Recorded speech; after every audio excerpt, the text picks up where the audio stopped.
የኦሮሚያ ክልል ደገም ወረዳ ዋና አስተዳዳሪ በታጣቂዎች ተገደሉ። በኦሮሚያ ክልል ሰሜን ሸዋ ዞን ደገም ወረዳ ታጣቂዎች ትናንት ነሐሴ 17 2018 ዓ.ም በፈጸሙት ጥቃት የወረዳው ዋና አስተዳዳሪ ተፈራ ደሴ መገደላቸውን ምንጮች ለቢቢሲ ተናገሩ።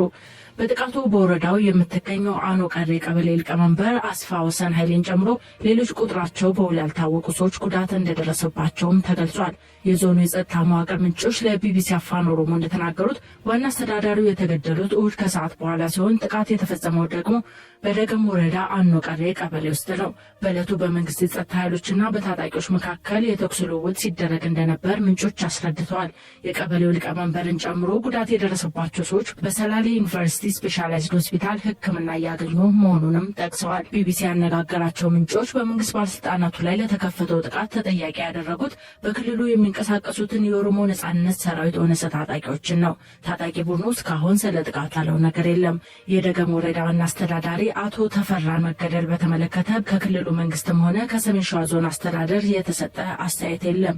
ቢቢሲ ከዞኑ ዋና አስተዳዳሪ መረጃ ለማግኘት ያደረገው ጥረትም አልተሳካም። በክልሉ በሰሜን ሸዋ ዞን ውስጥ ባለስልጣናትን ኢላማ ያደረገ ጥቃት ሲፈጸም ይህ የመጀመሪያ አይደለም።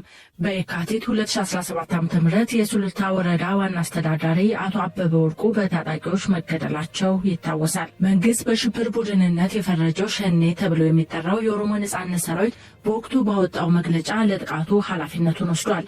በዚያው ዓመት ታህሳስ ላይ ደግሞ የዞኑ የውሃ ጽሕፈት ቤት ኃላፊ አቶ ስዩም አበራ፣ የዞኑ አደጋ መከላከል ጽሕፈት ቤት ኃላፊ አቶ ጌታሁን እጄታና የዞኑ የፋይናንስ ጽሕፈት ቤት ኃላፊ አቶ ሙሉነህ ግዛው ተገድለዋል። ጥቅምት ላይ በተመሳሳይ የውጫሌ ወረዳ አስተዳዳሪ የሆኑትን አቶ ንጉሴ ኮሩን ጨምሮ ከ45 በላይ የሚሆኑ የመንግስት የጸጥታ ኃይሎች መገደላቸውን ነዋሪዎች ለቢቢሲ አፋን ኦሮሞ ተናግረው ነበር።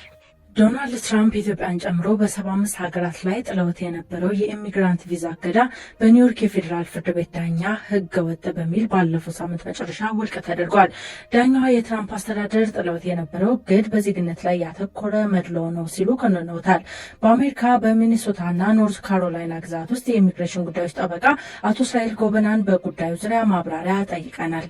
በአጠቃላይ ቪዛዎች በሁለት ትላልቅ ካቴጎሪዎች ነው የሚመደቡት። የመጀመሪያው ኢሚግራንት፣ ከዛ ነን ኢሚግራንት ናቸው። ነን ኢሚግራንት ስር ያሉት ለጊዜው የሚሰጡ ቪዛዎች ናቸው። ልክ እንደ ትምህርት F1 የሚባሉ ለቪዚት፣ ለቢዝነስ ትሪፕ፣ እነዚሁም ደግሞ ለሙያ፣ ለሩጫ፣ ለአርት፣ ለተለያየ አይነት ለተወሰነ ጊዜ ብዙውን ጊዜ ለ6 ወር ወይም ደግሞ 4 ወር ወይ 3 ወር እዚህ ከገቡ በኋላ I-94 በሚባል ወረቀት ላይ የሚታተም ነው። ኢሚግራንት ደግሞ ቋሚ የሆነ ብዙውን ጊዜ በተለምዶ እንደሚነገረው ግሪን ካርድ ነው የሚባለው፣ ሎውፉል ፐርማነንት ሬዚደንት ነው። ይሄ ደግሞ በቋሚነት ሰዎች መጥተው እዚህ ዩናይትድ ስቴትስ የሚኖሩበት አይነት ማለት ነው። ያ ለምሳሌ ባል ለሚስቱ ፋይል አድርጎ ሚስት እዚህ ሀገር መጣ የምትኖርበት፣ ቤተሰቦች በልጆቻቸው እንደዚሁም በኤምፕሎይመንት በተለያየ አይነት መንገድ ይገኛል ማለት ነው።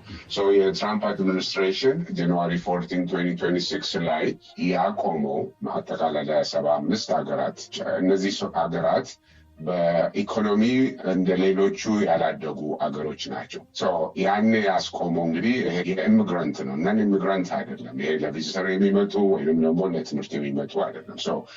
ጃንዋሪ 14 2026 ኤፌክቲቭ የሆነው ጃንዋሪ 21 2026 ነበረ። እሱ ላይ ነው እንግዲህ የካቶሊክ ድርጅት እና ለአፍሪካ የሚቆሙ የኦርጋናይዜሽኖች አፍሪካን ኮሚኒቲስ ቱጌዘር የሚባል እና ካቶሊክ ሊጋል ኢሚግሬሽን ኔትወርክ ክሊኒክ የሚባሉ እንደዚሁም ደግሞ የግል ከሳሾች፣ የሚገርም ነገር 2 ኢትዮጵያውያኖች አሉ እዛ የክሱ በከሳሾች የተጠቀሱ። እነዚህ ሰዎች የትራምፕ አድሚኒስትሬሽንን ከሰሱ ማለት ነው። ይሄ ማለት የኦገስት 22 ውሳኔ ላይ ያደርሰናል።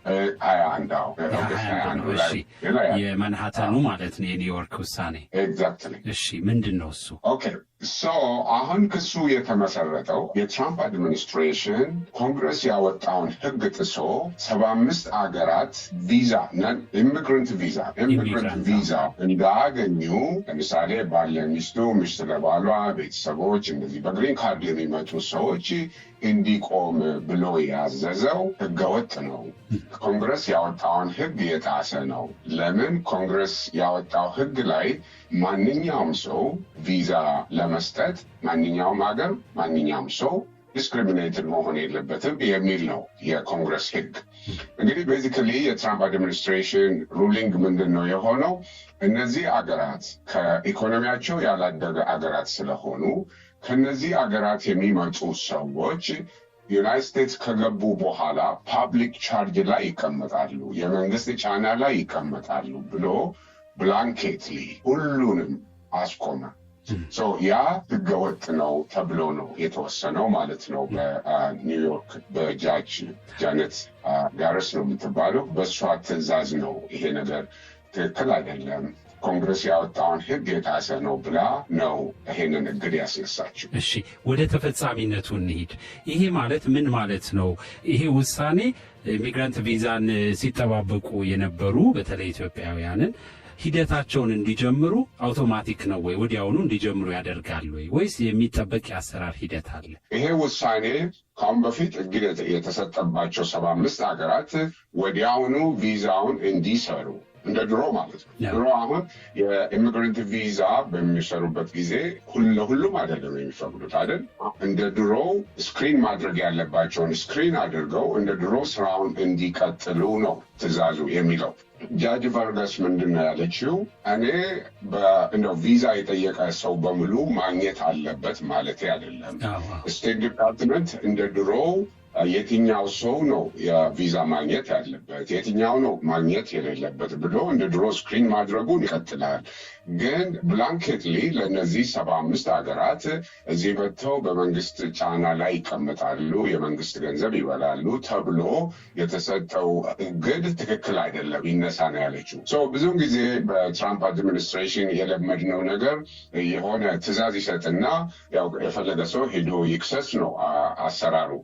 በዚህ መሰረት ነው እነዚህ ሰዎች የተከሰሱት። እስካሁን ይግባኝ የተወሰደ ይግባኝና የጃጅ ቫርጋስ የሰጠችው ውሳኔ እግድ እንዲሰጥበት የተባለ ከበላይ የመጣ ትዕዛዝ የለም። ስለዚህ ቪዛ አሰራሩ ይቀጥላል ማለት ነው ከላይ እስከሚታገድ ጊዜ ድረስ። በሶማሊያ በተፈጸመ የድሮን ጥቃት 9 ሰዎች መገደላቸውን ባለስልጣናት ተናገሩ። በሶማሊያ ባህር ዳርቻ ታግቶ የቆመ ነዳጅ ጫኝ መርከብን ኢላማ ያደረገ የድሮን ጥቃት መፈጸሙን የፑንትላንድ ባለስልጣናት ተናግረዋል። የድሮን ድብደባውን ማን እንደፈጸመው በይፋ የተገለጸ ነገር የለም። የሶማሊያ መንግስትም ጥቃቱን አላወገዘም። በጊኒ የቆሻሻ ክምር ተደርምሶ ቢያንስ 30 ሰዎች ሞቱ። አደጋው የደረሰው በመዲናዋ ዋና የቆሻሻ ማጣሪያ ስፍራ ላይ ያለ የቆሻሻ ክምር በአቅራቢያው ባሉ ቤቶች ላይ በመውደቁ ነው። በዲሞክራቲክ ሪፐብሊክ ኮንጎና በኤም23 አማጽያን መካከል የሰላም ንግግር ማዕቀፎች ላይ ስምምነት ተደረሰ። ፍኖተ ካርታ በ2025 በአሜሪካ አስተባባሪነት በተፈጸመው የሰላም ማዕቀፍ ስር ለሚደረጉ ውይይቶች የጊዜ ሰሌዳ ያስቀምጣል። አሜሪካ በቴህራን ላይ የኢኮኖሚ ማዕቀቦችን እንደምትጥል ስትገልጽ፣ ኢራን ደግሞ በባህረ ሰላጤው የሚካሄዱ የነዳጅ ግብይቶችን ለማቋረጥ ዛተች። አሜሪካና ኢራን ለሳምንታት የተኩስ ልውውጥ ያላደረጉ ቢሆንም ለ6 ወር የዘለቀውን ጦርነት የሚያስቆም ተጨባጭ የሆነ ንግግር አላደረጉም። በሌላ ዜና የፓኪስታኑ ጦር አዛዥ ወደ ቴህራን ከማምራታቸው በፊት ከዶናልድ ትራምፕ ጋር ተነጋገሩ። የጦር አዛዡ ከትራምፕ ጋር የተነጋገሩት አሜሪካ ጠንካራ የምጣኔ ሀብት ማዕቀብ ቴህራን ላይ ለመጣል እየተዘጋጀች ባለችበት ወቅት ነው። ወደ 3 ሚሊዮን የሚጠጉ ቴስላ መኪኖች በደህንነት ስጋት ምክንያት እንዲሰበሰቡ ተደረገ። ቻይና ሰራሽ ቴስላ ተሽከርካሪዎች ድብቅ የበር እጀታቸው በአደጋ ጊዜ በቀላሉ ለመዝጋትና ለመክፈት አስቸጋሪ ናቸው ተብሏል። ዜናዎቹን የነበሩ። በኦሮሚያ ክልል አምቦ ከተማ ለዓመታት ሕዝብ ላይ ከባድ የወንበድና ወንጀል ፈጽመዋል ተብለው የተከሰሱት በተለምዶ 120 ማፊያ ቡድን አባላት ላይ አቃቢ ሕግ ማስረጃ ማቅረብ ጀመረ። የምዕራብ ሸዋ ዞን አቃቢ ሕግ ቢሮ ኃላፊ አቶ ደጋጋ ሁንዱማ ዛሬ 13 ተጠርጣሪዎች ላይ የምስክር ማስረጃ መስማት እንደተጀመረ ለቢቢሲ ተናግረዋል። ተከሳሾቹ እነ ካሳይ ቀነኒሳ ጉልቲ ይባላሉ። 13 ተከሳሾች ናቸው። ከ13ቱ 12ቱ አሁን በማረሚያ ቤት ይገኛሉ፣ ተይዘዋል ማለት ነው። 7ኛው ተከሳሽ ብልሱማ ወይም ደግሞ ብርሃኑ ወንድሙ የሚባለው ደግሞ በሌለበት እየታየ ነው። አሁን በዋለው ችሎት ዛሬ የአቃቢ ሕግ ማስረጃ ነው እየተሰማ ያለው። የተከሰሱበት ወንጀል በዋነኛዎቹ ከባድ ውንብድና፣ ከባድ የአካል ጉዳት፣ ቀላል የአካል ጉዳት፣ የሰውን የመሬት ይዞታ በህገወጥ መንገድ መያዝና ህገወጥ የግንባታ ስራ የቤት ግንባታ ማካሄድ የተካተተበት ክስ ነው በአቃቤ ህግ በኩል የቀረበው። ምናልባት ያደረሱት ጉዳት በገንዘብ ተገምቶ ይሆን? በገንዘብ ተገምቷል፣ ግን አልተደመረም እንጂ ተጎጂዎቹ የግል ተበዳዮቹ 15 ናቸው ወንጀሉ የተፈጸመበት። እያንዳንዱ ደግሞ የገንዘብ ጉዳት አለበት። ሌላው ደግሞ የአካልና የመሬቱ ያለ አግባብ የተወሰደበት ሰው ነው ያለው። ስለዚህ ዛሬ በዋለው ችሎት አቃቤ ህግ ያቀረባቸው ማስረጃዎች ምንድን ናቸው? ዛሬ የቀረቡት የአቃቤ ህግ ማስረጃዎች አቃቤ ህግ ማስረጃዎቹን እንዲቀርቡ ለፍርድ ቤቱ ያመለከተው 60 ናቸው። የሰው ማስረጃ ማለት ነው፣ የሰው ምስክር። ከ60ዎቹ ዛሬ የቀረቡት 57ቱ ናቸው። ከ57ቱ ደግሞ ዛሬ ቃላቸው የተቀበለ በፍርድ ቤት በኩል 7 ናቸው። ሌሎቹ ደግሞ የተቀሩት በሚቀጥለው ቀን ይሰማሉ ማለት ነው። ተከሳሾቹ ክስ ከተመሰረተባቸው በኋላ ለሁለተኛ ጊዜ ነው ዛሬ ፍርድ ቤት የቀረቡት አይደል? ለሁለተኛ ጊዜ አይደለም፣ በተለያዩ ጊዜ ቀርበዋል። በፊት የመጀመሪያ መቃወሚያ ቀርቦ ነበር። እሱ ላይ ክርክር ተካሂዶበት እሱ ውድቅ ተደርጎ አሁን ማስረጃ ለመስማት ነው ለዛሬ ቀጠሮ እየተያዘ ማለት ነው። በተከሳሾች በኩልስ የቀረበ ነገር ነበር ዛሬ በዋለው ችሎት? በተከሳሾች በኩል የቀረበ የለም። የአቃቤ ህግ ማስረጃ ይሰማል። በተከሳሾች በኩል ደግሞ